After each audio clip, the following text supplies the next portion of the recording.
Hi and welcome back to the MnREIA. In today's property walkthrough tip, we're going to go over a quick tip regarding when to replace heaters and AC units. Here in Minnesota, we have two very polarized seasons. With a boiling hot summer and a frigid cold winter, we need to make sure that our AC and heating units work for our own safety. Mike has a great tip on when to budget for replacing a heating unit or an AC unit when doing a property walkthrough for a flip. Let's hand it over to the expert and see what Mike has to say.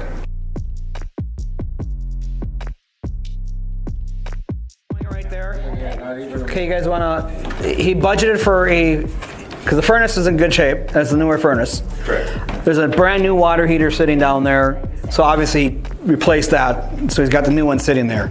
Water heaters are, I budget $800 to $1,000 for the water heaters, right, installed. The furnace, you're gonna spend, $4,000 or $5,000 for a furnace. Air conditioning units though, those are the one things that if they're there, they generally work.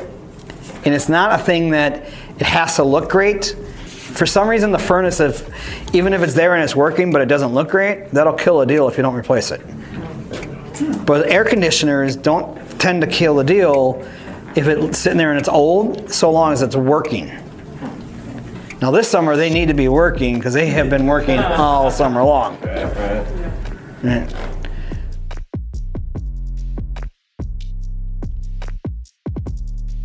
As you guys can see, in Mike's experience here in the Minneapolis real estate market, a nice looking heating unit and boiler is extremely important. Having an older AC unit, as long as it works, is the important part, even if it does look old and ugly.